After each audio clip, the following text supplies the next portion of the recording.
Hi folks. For our last two units here, we're going to focus on fantasy writing. Yes, we're getting into some contemporary literature and finding out of Britain some of the finest writing. That is Gaiman's American Gods. Before that, Tolkien, Lord of the Rings, would fit into that fantasy genre. So let's go there and talk about some of these folks that we're going to talk about. First of all, fantasy writing is genre writing. Fantasy, a genre, fits in that list, and with genre writing, we normally define that as writing designed to meet certain reader expectations.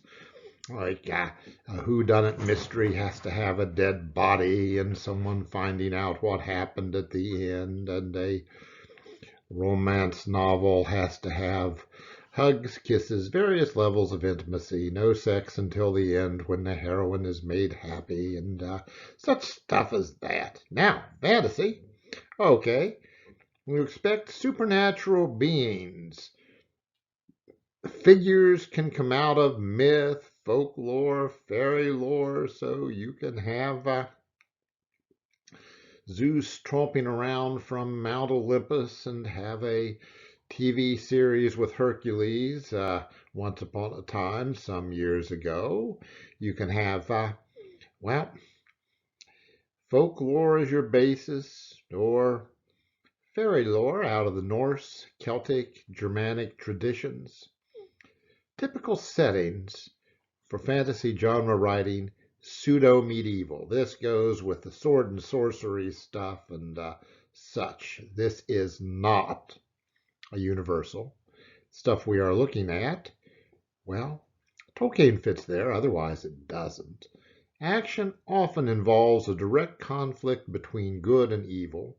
Good can be pretty arbitrarily defined in this sword and sorcery kind of thing, but with something with more depth, you would really consider questions of good and evil. The extent of character development, likewise, that's dependent on the quality of the piece. Genre writing, oh, yawn, yawn, yawn.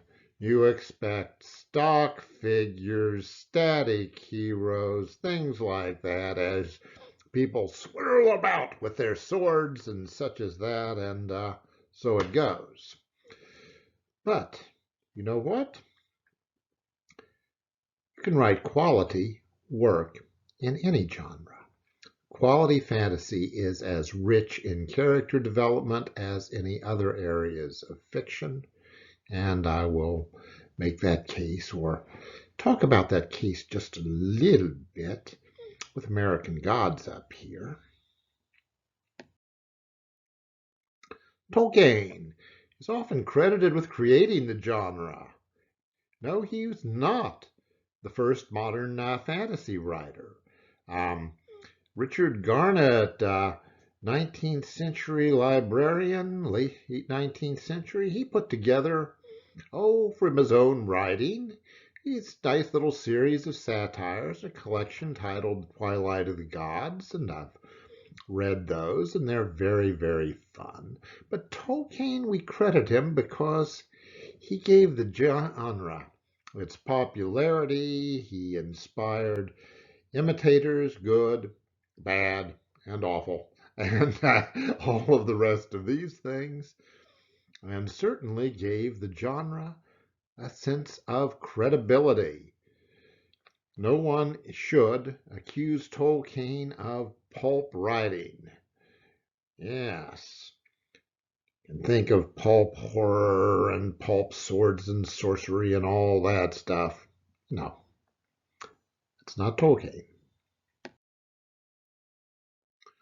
Now, work. I assume everyone or most of you have some familiarity with the primary items we look at from his fiction, that is The Hobbit and The Lord of the Rings.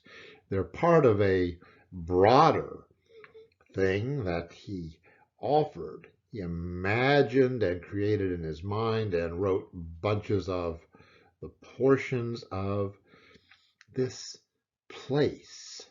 Middle Earth, kind of pseudo-medieval place with its full culture and history and all of these. It had, yes, strange beings with what we would consider supernatural powers about, and strange beings that are just plain ordinary, like hobbits and all the rest. And in this, Tolkien wrote two magnificent stories based on pretty standard motifs. Hobbit's a quest story, and Bilbo Baggins's coming of age in the form of a children's story. Not that Bilbo Baggins is a child. One doesn't need to be a child to come of age, and that's important. That's the hero's journey and such as that we would care about with a lot of good fiction, particularly with a bit of what we're going to be talking about here. So, it's a quest story. Lord of Rings is a complex quest story. We've got various elements in that, and they come together to offer this redemption of the world at the end. The redemption is never a permanent one. This is a flawed world. Why? Because Tolkien is offering, in moral terms, precepts, the advance of the hero's journey, all of these things, a model that is very, very Christian. Tolkien was a firm believer throughout his life, not questioning in those regards, and so he saw things in terms of a sophisticated Christian ethos. Sophisticated as opposed to the kind of ethos of someone who launches into the labeling and such of a fanatic. No, it was not that. A sincere person who offered a world reflective of his values.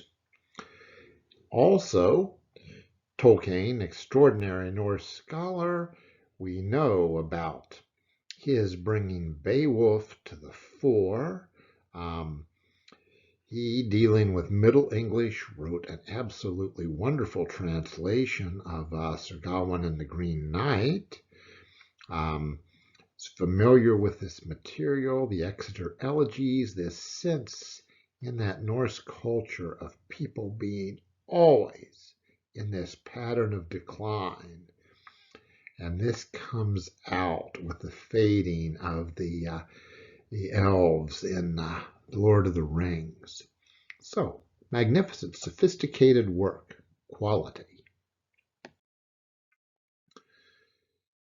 Garnett and Pratchett, I sometimes pull out a Garnett story for the fun of it. Not this time because we're doing so many other things. And Terry Pratchett, who you'll look at as the co-writer of Good Omens, we think of them and fantasy for its use in satire. Garnett pulled stuff out of various mythological traditions, out of history, and used them to illustrate human foibles. That's always fun to do. And playfully, gently advocate the kind of humanism that he believed in. This world of scholarship, rationality, and such as that. And captured the notion of aspiring humans, always rather far from it. Now, Pratchett, more contemporary, 20th century, on in, writing into the 21st century, this one, created a fantasy world, Discworld, and populated it with all the stuff he felt like out of fantasy and horror. We have bizarre hunchback helpers named Igor. We have trolls and such. We have medieval guilds who do all things, including a guild of assassins, a guild of pickpockets, and what have you. We have a medieval academy that, well, it's an academy of wizards, and it sort of functions and such. And he uses these to satirize our beliefs and just about everything out of the modern world. Light satire can make fun of shopping malls with this magical place full of grocery carts in Discworld, and use whatever old myths you want. His Discworld, after all, is floating around on the back of a giant turtle, folks. Or, as a little old lady once whispered in Bertie Russell's ear, it's turtles all the way down. Oh, dear me. And Pratchett's work in terms of character development, it varies. Being light satire, there are a lot of stock figures and such. But when he felt like it, he richly developed characters. His Death in Reaper Man is fantastic. Death as a developed character? Yes. Makes for an extraordinary little piece of writing. Gaiman, Neil Gaiman, our other co-writer on Good Omens, writes graphic novels. Yes, those things are comic books for the fantasy audience. Adults, young adults sit and read these things with this stuff, and I guess some of them are awfully good. He's done fantasy and horror pieces of all sorts, ranging from the young adult style on. Has written some good poetry. We look at the Mushroom Hunters. And Gaiman wrote a masterwork, American Gods. Got to talk about that for a few minutes. Because, hey, if this is the quintessential coming-of-age story by motif, it is this full-fledged sociological or historical piece in the style of Steinbeck. I would term it kind of an East of Eden among a population of fading demigods. Our central figure, Balder Moon, known as Shadow, is, well, flawed, uncertain, and things like that. And yeah, there's, yes, a lot of identification, so it is very easy to want to follow him as he goes through the action here, his good intentions and lack of direction. The gods we see are humanized or reified versions of figures out of folk belief. They've been brought to America by various generations of immigrants. So we have this junkie leprechaun who showed up in America and began his decline thanks to being brought in by someone who believed in leprechauns. We have our central figure who calls himself Wednesday, who is Odin or Woden out of the North myths brought down to size, badly down to size, by circumstances and such. And this gives Gaiman a chance to play through America, our values, our place, contemporary America, the ordinary parts of it, the parts where people, go about their rather ordinary lives for mixed purpose and seek their entertainments and all this. Historical settings that he uses, likewise, they're real. They are imaginative accounts of lives that might have been. It's consistent with our knowledge. That Mammoth Hunters excerpt that we have assigned, hey, Gaiman wrote a beautiful little story of prehistory here, as the excerpt reflects what we believe would accurately describe clan or tribal structure from 15,000 years ago, and the tribe's god, it's worshipped with the expectation that it's going to give them rewards. If it's a good god, it works, and all that stuff. They want successful hunting. They want to see in the future. And this god is efficacious. It works. After all, this is a fantasy novel, so the god's prophecies can work and all the rest of that stuff.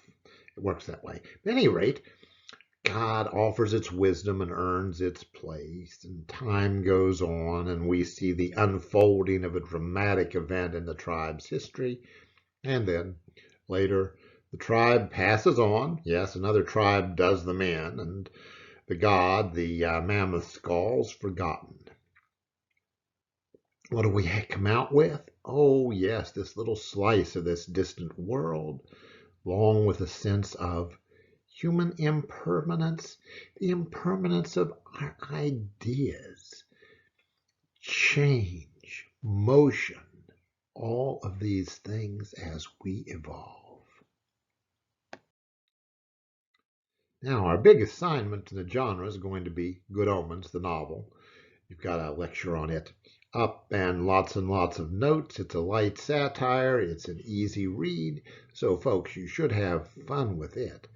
But fantasy, period. I'll assert that some of the best contemporary literature is found in that fantasy genre.